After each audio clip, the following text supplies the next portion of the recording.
Hello, and welcome to Season 7, Episode 6 of the Virtual Coffee Podcast. I'm Bekah, and this is a podcast that features members of the Virtual Coffee community. Virtual Coffee is an intimate group of developers at all stages of their coding journey, and they're here on this podcast sharing their stories and what they've learned. And we're here to share it with you. Here with me today is my co-host, Dan. What up, Beck? How's it going? Hey, it's going okay. Going all right today? Just all right. Just chilling? Yep. Well, glad to hear it. Today we are speaking with Arthur Doler, who has been a Virtual Coffee member for a while, and he's been a software engineer for a long time. Let's see. His bio says 19 years, so that's a pretty long time. And he's worked on a bunch of different things over his career, and he's also gotten into mental health advocacy during his career. So especially related to tech stuff, I think, although maybe not exclusively tech related mental health stuff, but he's done a lot of blog posts and talks about mental health over the last few years. It's been really cool. It's one of the things that caught my eye about Arthur when he joined the community, joined Virtual Coffee, was his work and his thoughts in that area. And we talked about it a lot in this episode. It was really cool. Yeah, I actually got the chance to meet Arthur last year to one of his talks that we've included in the show notes about burnout. And one of the things that I love about Arthur and talking to him is I will always learn something in those conversations. He'll teach me something about mental health, and it's from a perspective that I might not have known had I not had that conversation or heard what he said. And I know that now that as I'm kind of transitioning and looking for a new job, I've taken a lot of what he's taught me in that talk about burnout and kind of applied it to the process that I'm going through right now. And so it's great to be able to talk a little bit about that, but about a lot of different aspects of mental health in this episode today. Yeah, totally. And we talked a lot about, we also got into the idea of the human sort of network that is a company, right? And how a company or a team or whatever isn't just some sort of plug and play thing. And it's not just a machine, right? It's a bunch of people and they all work differently. Managers work differently. Contributors work differently, and it all has to work together somehow, right? And so we talked a lot about some of that, the mental health vis-a-vis management, and how it's sometimes hard to forget when you're having an issue with somebody that they have all these feelings and motivations and everything too. And usually it's very easy to like villainize somebody who you're having issues with, and how that's not always the most helpful thing in the world. Although it can feel good, in the moment when you're doing some venting, but to actually move forward, right? There's like needs that connection and the empathy between two people, as opposed to just manager and reportee, So that of motivation is. Arthur had some new takes on it that I hadn't heard. That I know that actually I was just looking at my reading list of books that I want to read in the next couple of weeks, and there were a couple of them I think that he mentioned that I have on there too. And so hopefully you'll find some resources here. You'll find some new ideas exploring motivation, exploring mental health, and all of the things that we talked about that maybe can be applied to your life. Totally. So we start every episode of the podcast like we start every virtual coffee. We introduce ourselves with our name, where we're from, what we do, and a random check-in question. We hope you enjoy this episode.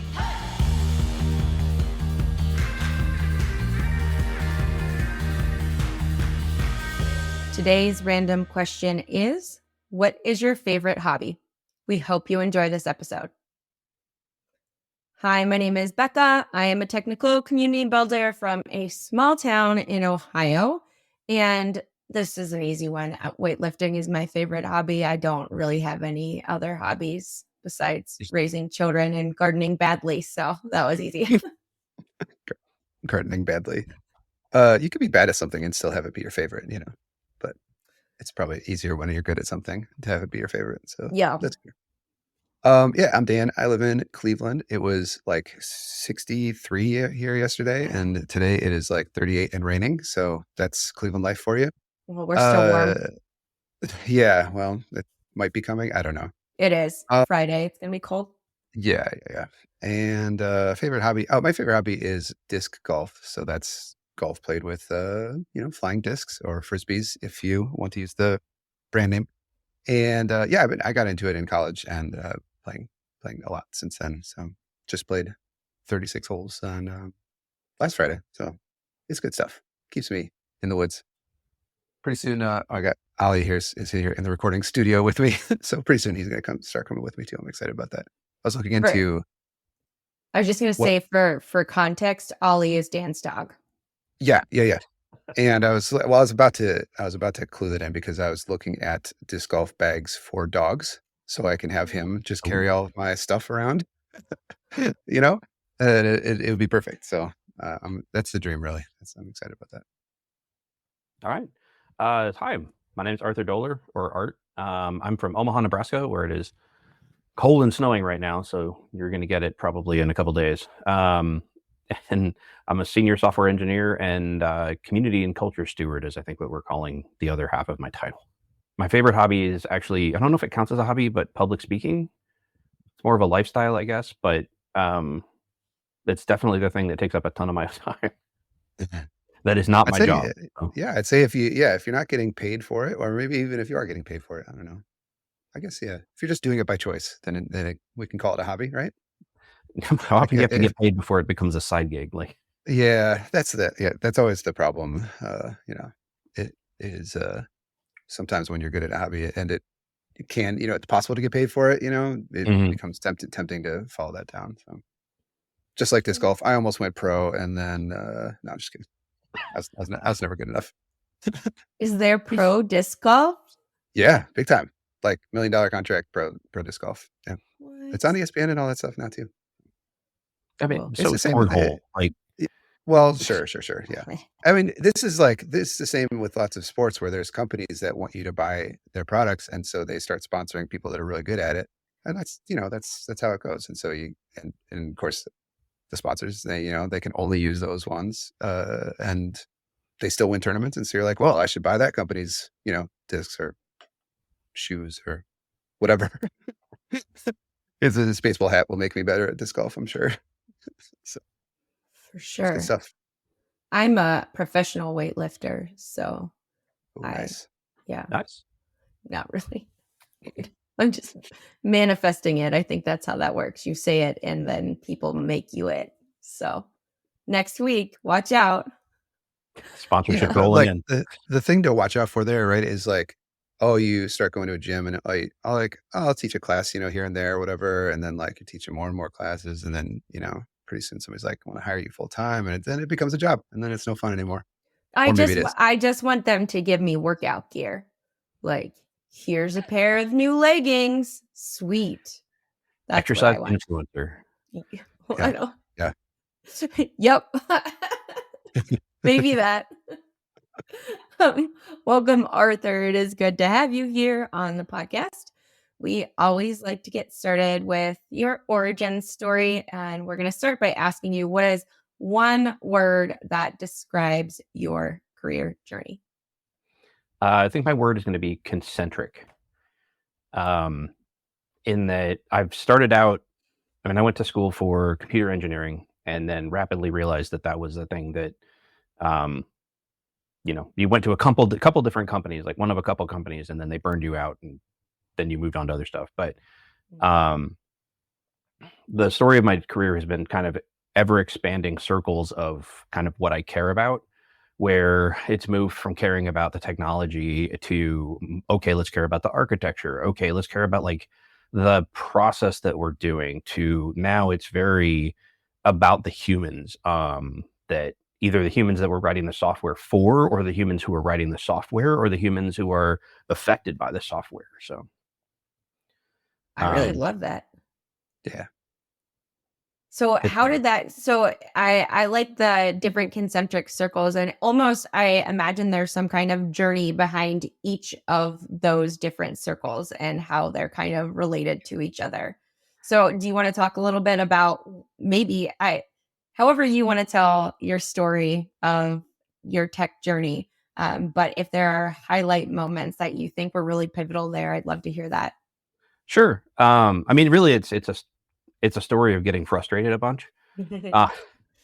and just going like, well, there has to be a better way to do this. Like, I mean, it started out in went to a small technical college in Terre Haute, Indiana, and paid a lot of money to learn the lesson that I am not the smartest person on the planet, which is a very valuable lesson to learn. That's important. And then kind of fell back asswards into a job doing JSPs because that was the style at the time. I'm sorry. What are JSPs? Java servlet pages. So back in the bad old days of the internet, it was, we didn't have your fancy Reacts or anything. It was all like server driven, server side stuff. So it was, okay, well, we're going to write these web pages in Java. Cool. Yeah, sounds great. Yeah, it was fantastic. I mean, again, there's like, there has to be a better way to do this. What are we doing what am I doing with my life? And it's just been a lot of being frustrated about the technology that I work with, the way that we're building it, and kind of realizing, oh, okay, well, this situation gets a little better if I can affect something downstream, like, or upstream rather. Like, okay, so if I'm frustrated about, oh, well, I'm being asked to code something and I want to make it great. Okay, that's easy. And then, I mean, it's not easy, sorry, but it's a simpler problem. And then you realize that I'm being asked to code something that is stupid. Why am I being asked to code something that is stupid? Well, that's what the requirements say. And so, okay, so let's move into that and think about, why am I being asked to code something that is stupid, that I think is stupid? Does this make sense in a context? What is the user thinking? And kind of expanding my scope in that regard. And then starting to realize, well, these probably I'm learning these things that make sense about the users and about what they want. But these, we keep running up in crunch. We keep winding up with deadline overruns. So let's think about the process and how are we building these things? And kind of parallel to all of that has been my personal journey of trying to understand what the hell is happening inside of my head, which is a thing that it's a lifelong struggle, but it's been something I've been actively working on since I was 15. And so there's been a lot of research into, okay, it's like any good therapist or psychologist starts out as just like, well, why am I screwed up? Let's figure that out. Clearly somebody has understood this, and there must be a book out there that will perfectly describe why I do the dumb things I do and how to not do those things. And then you rapidly realize that that isn't true, but there's a whole bunch of other interesting things that people have learned. So I vanished down that rabbit hole. About the same time, I took a job that it drove me back into therapy. Because I was, went through the whole therapy gamut and diagnoses when I was in middle school and high school, and then kind of fell out of it in college. Stopped taking my meds because that's what you do in college, is do dumb things. And yeah, it's the perfect time for it. But so this job, I was in my late 20s. I don't know, that would have been early 30s because that would have been 2011-ish. And just, it was a nightmare job for a bunch of different reasons. Things like we released too fast for the support team of the company. So they refused to support our products. So all of our customers called our BA directly, and then she would immediately wind up on standing on our desks for things. It was exciting. Yikes. And it was all, it was election related stuff. So just ratchet all the stress 3 notches higher on all of it. I kind of found myself on the phone with somebody from, I think it was Hamilton County, Ohio, actually, from their election board. In the median age of somebody that works at an election commission anywhere is like 80. So I'm on the phone with this guy attempting to teach him how to copy paste over the phone. And it was just like one of those moments you see in a movie where it's just like from Office Space or whatever. It's just like, what am I doing? So, about that time I was starting to dig into some stuff like Daniel Pink's Drive was one of my gateway drugs to really getting into what is effectively pop psych, popular psychology books, and starting to understand a lot more about organizational psychology and behavioral economics and cognitive psychology, and chasing down a bunch of rabbit holes there. And It was not that much later, a couple years into a new job, and I realized that I started wanting to get into public speaking, and was like, okay, well, let's figure out, I started doing we do lightning talks at work, and we used to do them every week. We do them every other week now, but it was forced myself to give a lightning talk every week, and rapidly ran out of technical things that I wanted to talk about. And then decided I was going to start talking about cognitive biases at work, and went, wow, this is a lot more fun and exciting. And that was 2016, and started speaking at conferences, and have been doing that and making my focus a lot more about the humans of software since then. Of, okay, how do we get people to build these things, understanding that there are systemic forces that are driving this, instead of looking at individuals as the problem, or even looking at teams as the problem. And trying to understand that this is stuff we've been learning about since the 50s, for Christ's sake, in some cases. It's one of the most frustrating things about some of the talks I do, is I go back and look at the resources and like studies, and it's like, well, we knew about it in the 70s, and we're still screwing this up now. So Can you give an example of, is there an example that pops in your mind of one of those things? I mean, one of the basics would be from Daniel Pink's Drive. Like the study research about intrinsic versus extrinsic motivations has been around since the 70s, easily, like as a known fact. And the difference there is an intrinsic motivation is something that is internal to the person. So if you work out, for instance, like Bekah does, one of the values that you like, the benefits that you get out of it is in the doing of the thing, right? The benefit comes from the act, as opposed to an extrinsic motivation, which is like paying your kid $5 to take out the garbage. It is a motivation, a impetus rather, that is external to the thing. So, without digging too much into the book and kind of restating his entire thesis, intrinsic motivation is a lot more sticky. Extrinsic motivation, you get what some people call the hedonistic treadmill, or hedonistic acclimation, where after a while, the level of reward you get stops being effective. Eventually, your kid's going to want $10 to take out the garbage.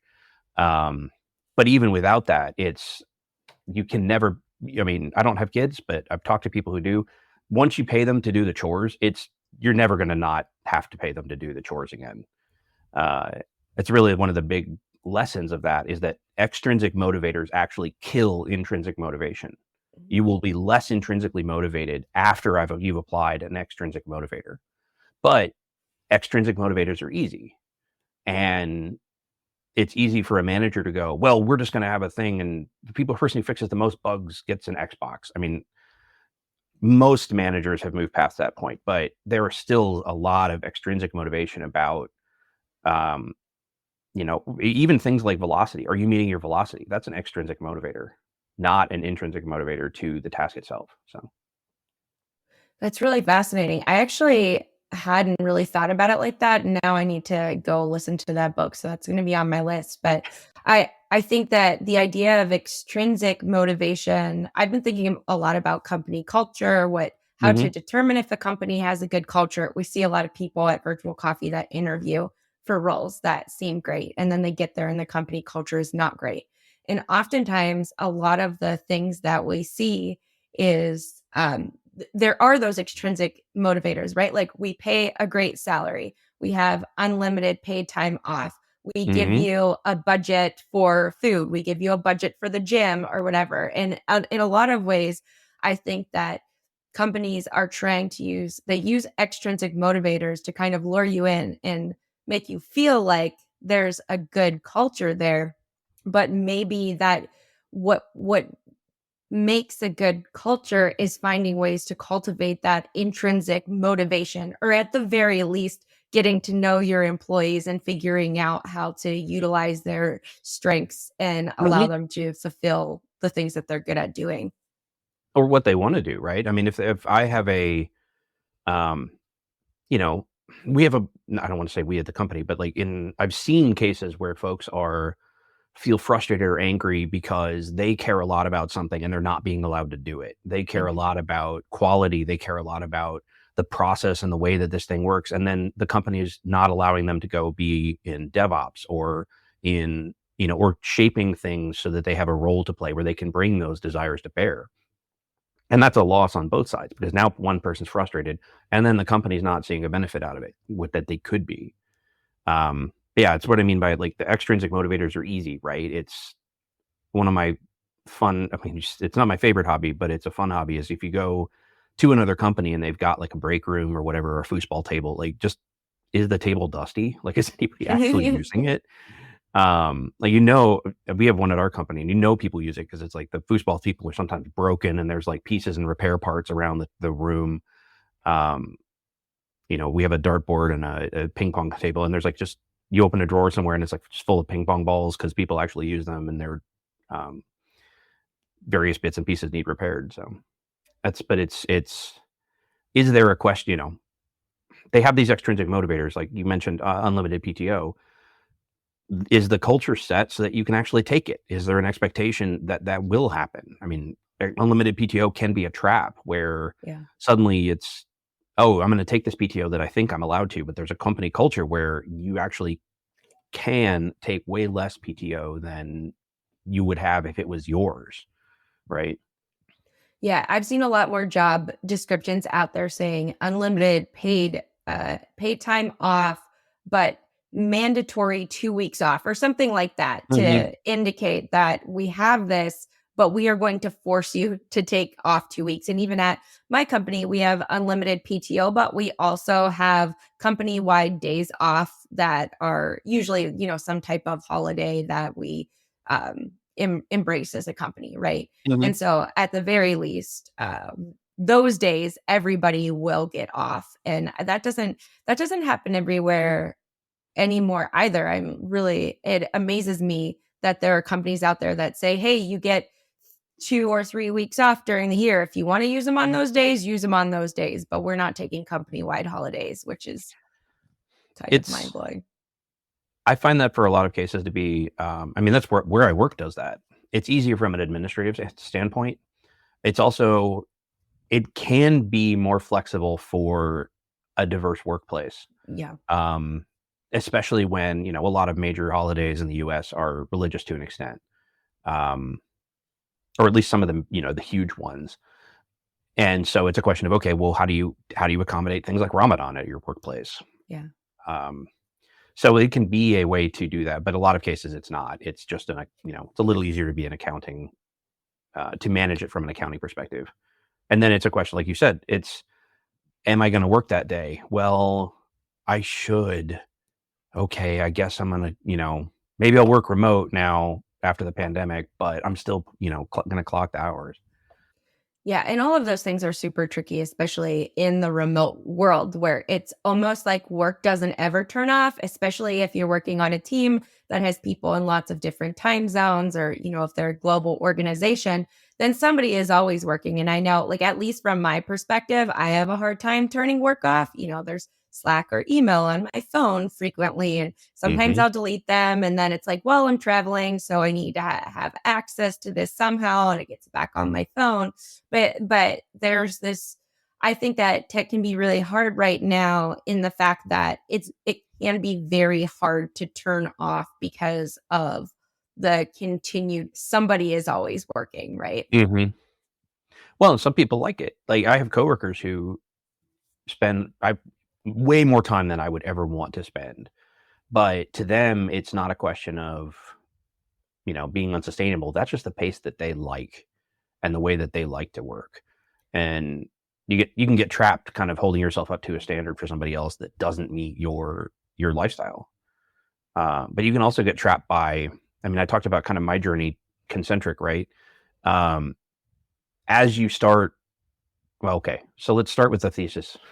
That tech is actually creative work. It isn't really engineering work. I know that's a huge bombshell for argument, but like, tech is, a lot of tech is not, we're doing the same thing over and over. It is, we're kind of doing the same thing, but these things are different, and it's weirdly innovative and new in this way. And this situation is different. The user wants this piece slightly different this time. So there's a bunch of novelty every time. And that novelty means that we have to be creative. And the thing about creative work is that, I mean, you can go ask the UX folks at your work. I mean, if they've been through like an art curriculum, right? They learn fairly quickly that there is no turning that off. There is no moment where your brain won't tap you on the shoulder and be like, "Hey, that thing you thought you were thinking about, yeah, we have the answer to that now." So if you can't, I mean, trust me, if we could turn the brain off, life would be a lot easier on a number of fronts. True. If since you can't turn it off, how do you navigate that balance between, or find a balance between, hey, this is when my brain decides that it would be productive for me to work, versus how do I maintain that balance? That the distance between me and the actual job, so that the job doesn't flow backward into my life and define me. And that's, I mean, there's no simple answer to that. Yeah, if there is, let me know, because Yeah. been working on that. I love that framing though, the job flowing back. Wait, how did you say it? I'm sorry, because it was really great. The job flowing backward into your life, right? Flowing backward into life. Yeah, that was I love that. Just that framing of that whole problem. That's a really nice metaphor. I'm a collector of metaphors, and I like that one. And it's a problem, and it's like a great way to frame it, right? Because you have a job, and you obsessively need to get work done and all that stuff, but you don't want your job necessarily to be defining things. And I think we talk about it, or defining things in your life, and I think we talk about it in different ways. Work-life balance is like a phrase that gets thrown around a lot, all this stuff, but that idea of that flow, and having your decisions, like what is driving your, decision making in your life, is, I mean, that's obviously, like you said, that's a big problem and not an easy answer, but I think that framing is really useful, and I like that idea. Well, and it's easy things to be like, it's an easy thing to say, hey, we strive to promote a good work-life balance here. Right. And then you get into the thick of it. Like, I mean, like Bekah was talking about companies that promote that as, here we love to balance work and play or whatever. And I mean, sometimes that's a huge red flag. But especially like the phrase work hard, play hard, like that one's huge red flag. Nope. But it's easy to say that, and then what you see in practice is a series of exceptions where it's, oh, well, just this once. Okay, just this time. Well, this thing's happening and I need to get this done. And though it's a death of a thousand cuts, where those exceptions become the norm and they define the norm. And if you don't have cultural guardrails around that at a corporate level, at a team level, because it can't just be corporate, it has to actually be at the team levels as well. Because it's easy, again, to say at the corporate level, well, don't do this in your teams. And then the manager, it happens, and the manager gets a slap on the wrist and says, don't do that with your teams. And meanwhile, their team is burnt out and shattered. So it's, you can't just, especially, if you're, I know through Virtual Coffee, you have a lot of folks that are breaking into being devs. You don't have a ton of power there. Especially since there's often a high supply of new devs, right? It is a career that does pay a lot. It has a lot of upward mobility. It has a bunch of cool benefits, like you get to work with code, you get to work with really cool problems.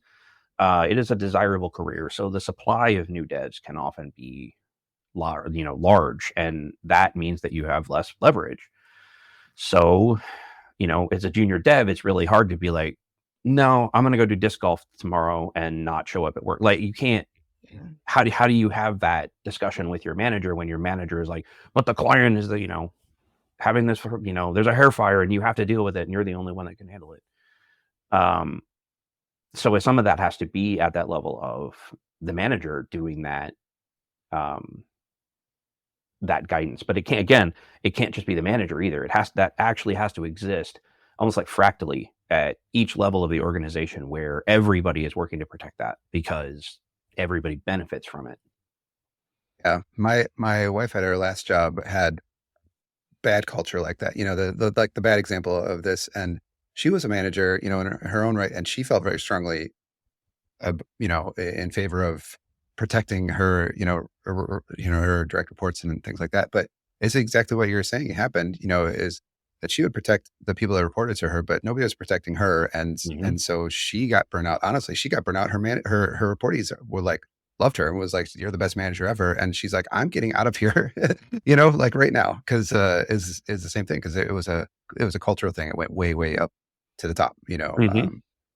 So I was wondering, listening to you talk, and with the amount of like thought you've put into this, do you have any advice for people who find themselves, especially lower, newer devs? Do you have any advice for people who find themselves in those situations, where they don't have a lot of power, they don't have a lot of, they can't like throw their weight around, but are being asked to maybe do things that are outside of where they would like their boundaries to be? Like, is there any actionable advice aside from find a new job, which is a fine piece of advice, honestly, that I've given before, but not always possible. Yeah, I mean, I have a whole talk on burnout that I talk about, and it's like one of the options for burnout is find a new job, but not everybody can do that for a lot of different reasons. Right, and it could take a long time too, so you could still be stuck. So my best advice in those cases is I tend to think of it in terms of almost Aikido, which is, if you're not familiar, it's a martial arts style that is very focused on, as they would frame it, like redirection of energy. And what they mean by that is typically that in Aikido, it is entirely defensive. And you are typically taking somebody throwing a punch at you, somebody throwing a kick at you, and you not blocking, but taking that energy and taking their motion, their momentum, their actual velocity, and redirecting it in a direction that you want. You can use those moments to kind of do the same thing, to haggle in the moment about, okay, if we're going to do this, then we need something else. Like, what can you give me in that moment? Right? Because in those moments, you do have a little more power of, they want this exception, they want this thing. You can turn around and say, accept that thing and try and, in the, the best terms of improv, yes, and it, right? Where you're giving them what they want, and then trying to go, okay, but I would like comp time tomorrow for this, or can you give me off Friday so that I can go to this appointment? If you're not making a ton of leverage there, trying to, not to immediately politicize it, but trying to almost unionize to some degree of, can you, as a team, define your working structure? As a individual, can you find other people who agree with you about, hey, we don't want to do X, we don't want to do Y, and try and make that the norm inside of your team itself. And the key thing here is you don't want to alienate the manager, right? Because if you start doing that, then you wind up in a situation where you've immediately created an us versus them situation. And once you do that, there's a whole bunch of human psychology that starts coming into play, where it's so much easier to demonize the other person, to believe that they are, that their actions are due to innate attributes. There's this thing called in this case, it would be the ultimate attribution error, where we have what's called in-groups and out-groups, where an in-group is a group you're part of, and an out-group is a group that you're not part of. We tend to believe that our out-groups, groups that we're not part of, they behave certain ways because of innate attributes of those groups. So as an example, like QA people are all extremely persnickety and uptight, right? Or, for the opposite way, devs are completely loose and utterly lazy and have no, rigor or coherence to their work, right? Right. Neither true, but it's easy when you're on the other side of it looking in, and it's a shortcut your brain takes, basically, to go, okay, we can think about people in this way. So alienating your manager, and you want to kind of pull them in and be like, okay, you're part of the team. We're together on this. We all want to succeed, which is true to an extent, in that you have a shared goal with, the rest of your team. At least hopefully, all want to deliver good software, right? And if you don't, then you're in a harder position, where now you have to try and find something that does unify you with this manager, et cetera. In the cases where you can't make any inroads, and you can't, they're completely othering you, as in they're going to manage at you and they Right. don't consider themselves part of the team. Those are harder situations. And those are the ones where I would start going, maybe you can try and find a lateral move in the company. Maybe you can try and, Right. yeah. Yeah, no, there is, I mean, there definitely are just situations where the manager is either unaware of those issues and, or knows about them and doesn't care, right? Hmm. Like, they're feeling pressure from above somehow and, they deal with it in different ways, obviously. So Well, I there's mean, going to be sometimes where there's no solution really they can be between burned you out and a too. manager. Right. Exactly. Yeah. And like lots of people, I think, experience burnout in different ways and Hmm. react to the burnout in different ways, or just even pre-burnout. Like stress. People react to all sorts of inputs in different ways. Well, and Um, especially once you're at a manager level, there's all kinds of internal status things that start pinging in your head mhm, about, human group dynamic stuff that starts caring about like, oh, I have a certain amount of status in this group, in this workplace. And this is where like this is where the Aikido thing comes in. Because if you start immediately coming against them, they start responding and there's a challenge to their authority. mhm, Not necessarily because they're bad people, right? This is just a natural human thing to, especially if you're doing it in public, in meetings. Their brain, like, the monkey brain starts screaming, just going like, what do you do? Like, you've got to stand up for yourself. You've got to demonstrate that you're in charge. Um, and I mean, that's something absolutely. they can combat and should be working to combat, right? But it is definitely a human response to respond that way or to feel those emotions in that moment.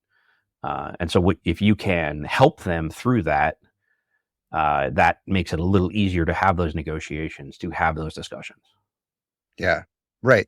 Yeah. If you can like align on the goals, like you said, everybody on the team wants to make a good product or whatever, right? And so you're keeping that goal in mind, um, seems like a way to work together to get things done, right? Hmm.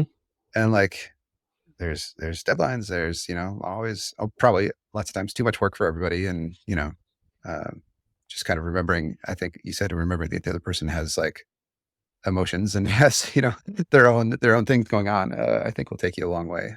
I try to use that sort of empathy in all these kinds of situations, but that um, human thinking, like remembering that people on the other end of anything are people, right? And Hmm. have their own, uh, hey, Becca, you okay? You just smacked your microphone there. Sorry. All right. Trying to come back quietly. Yeah, you failed at that one. Um, but what I was saying was, remember that people have their own motivations and trying to figure out what they Hmm. are, it, I mean, it can help you in a lot of ways. I think people have talked about that with winning, winning haggling situations, but like Hmm. it can help you in just not in that and not in devious ways, but like understanding where people are coming from. Um, I think can help you get what you want and also what they want together, right? Yeah. That's Well, that's exactly it. that's the ideal. We often approach conflict as what Argus and Schoen term Model One, which is a combative zero sum game where you are Right, working to right. control the emotions of the other participant, where if you win, they lose, and vice versa. And if we look at conflict in that lens, you, I mean, it's possible, but you're in for a hard fight, right?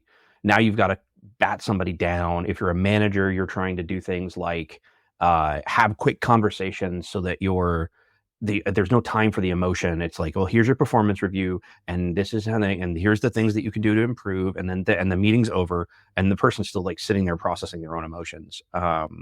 But you win because you don't have to have the hard conversation or see them emotionally respond to any of it.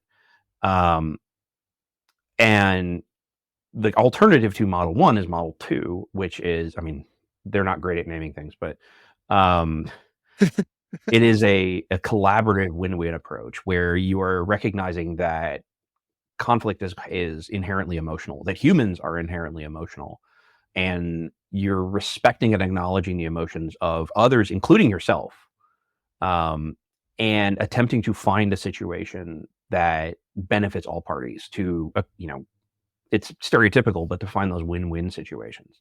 Yeah, Yeah, absolutely. Go ahead, I'm just Becca. gonna say, like, I think as part of that, it's really important to understand how people communicate, right? Like for me, my emotions go from 0 to 100 in like a split second, right?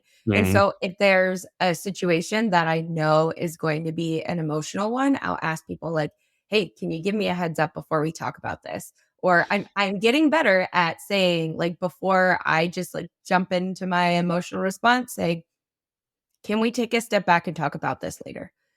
Because I know Mm, that I'm not it's going to give great. the response that I want to be giving. And it's not going to be productive for anyone in that situation. Right. And I Mm-hmm. think that understanding that we communicate in different ways, that we receive feedback in different ways is incredibly important to finding that place where you can have that productive conversation, where you can have those hard nobody, I mean, I don't think anybody likes to have hard conversations. I don't.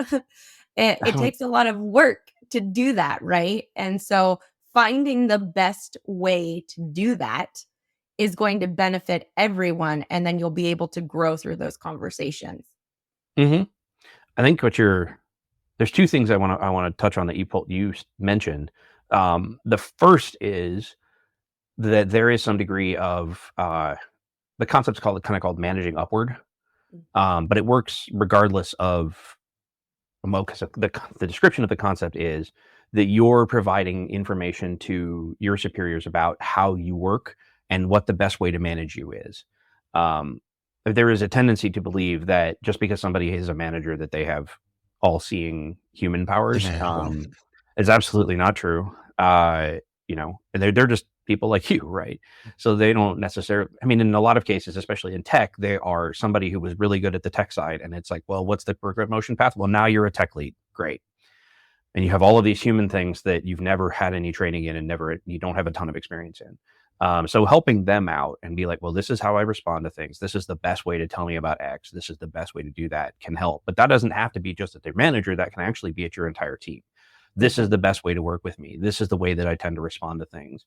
Um, but the other piece that Becca mentioned that I want to pull up is making space for your emotions and making space for emotions in work in general. Um, which sounds like, I mean, we're, you know, in the tech space, so it's like, harumph, we don't want to talk about any of that. God forbid we ever admit that we're angry about something or, upset or scared about something. Um, and I think that recognizing and making space for your own emotions is important. So as a perfect example for junior devs, if you didn't go through, like, again, an art school education, um, art school, they train you on how to literally separate yourself from your creations. We don't get that. What we get is you code.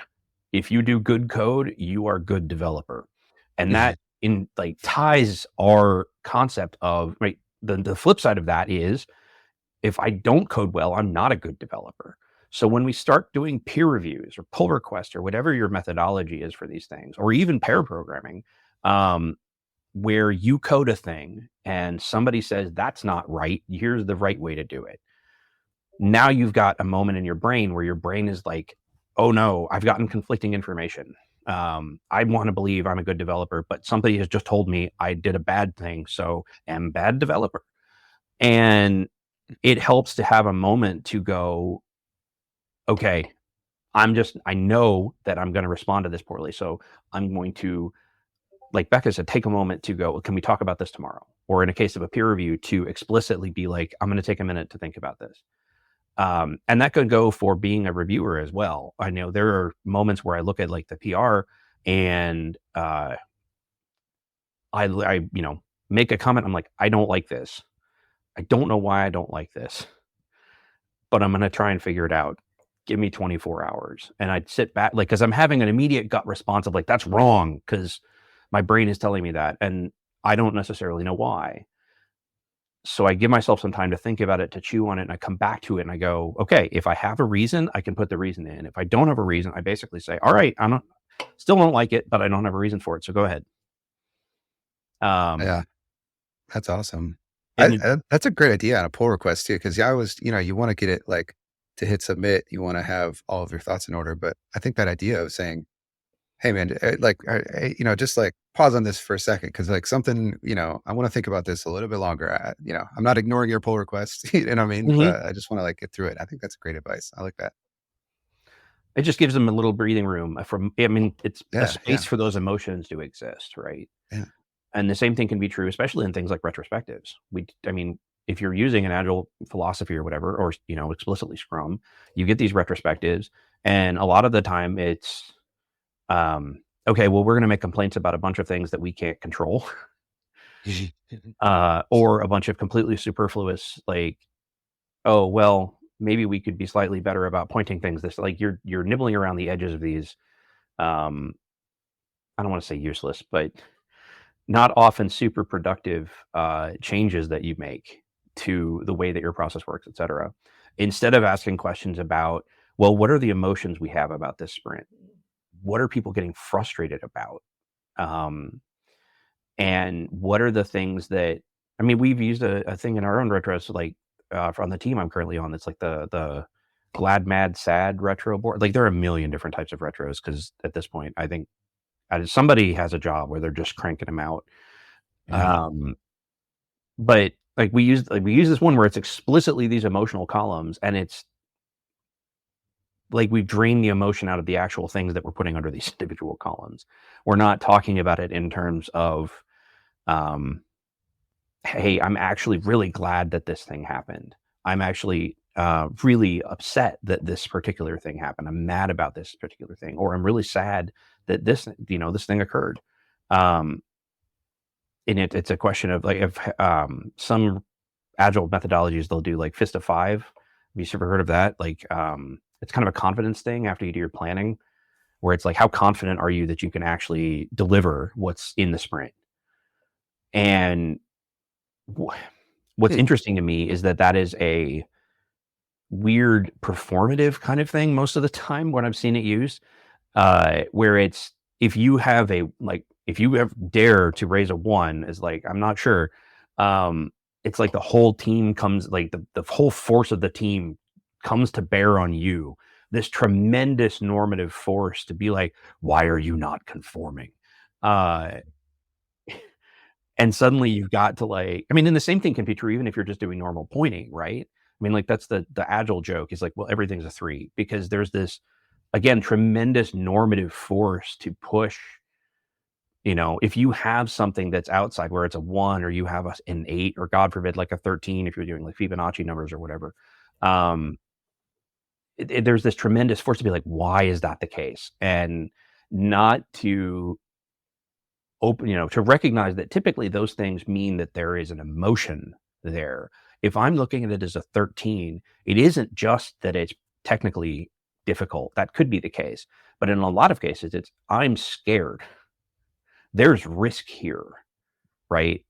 Or we've tried something like this before in the past and it didn't work, and I'm afraid that it might not work again. But we never frame it in that term. And we should be. We should be talking about, I am scared about this. Why am I scared about this? We're in the middle of a revamp of some code that is, let's be charitable and say it was hastily written. There were externalities that devs had to deal with. Just call it legacy code. It'll be fine. This is the most legacy code I have ever seen. In real talk, some of the code that we were working with is 25 years old. Wow. There are 9 different languages on this project. Yeah, it's exciting. So there's a lot of emotions, and we are currently supporting this code. It's in production, it's running, and there is a lot of emotions around. I am afraid that we're on the hook for something that we're, code we didn't write, and code that we don't understand, still don't understand. And being able to literally say those words, that I am scared of this, opens the door to a better understanding, instead of having to wrap it in the trappings of scientific, fake science, basically. Well, I'm worried about, I mean, even, words like the externalities that I used, right? Like we wrap it in terms like that, where it's like, there's a lot of externalities to this code. There's a bunch of complexity. There's a bunch of technical debt. We've made up words that basically all mean the same thing, which is like, it's a nasty, dark thicket of code, and I'm scared of it. Right. That doesn't mean that there isn't reason for it, right? We also dismiss the emotions as irrational or less valuable than a narrative cognitive explanation, but in a lot of cases they're equally valuable, at least in terms of understanding your situation and the human element of it, and understanding what the next path forward is. If you're scared of the thing, you fix that by understanding it. You fix that by starting to go through and figuring out what the replacement is, what the path forward is, right? I mean, going back to the human behavioral health side of things, right? There's the idiom that anxiety lives in uncertainty. And the more you can be certain about something, the less room there is for fear in that environment. Yeah, absolutely. I've had the experience many times. Just today it went out with Kai. We talked about that. I've like me personally, I've had this experience of just avoiding things that I should learn or should do just because it was a big ball of unknown, and my brain was just like, no, run away from this. You don't know anything. Like, you don't understand it. It's like, it's like that. It's exactly like that, the dark thicket, like, I'm just going to skirt around this instead of diving in, but I guess to extend the metaphor, right, get a flashlight and a map and a compass or a machete. Or a machete. Yeah, exactly. One way or the other, figure out how to get through it, yeah, I like that.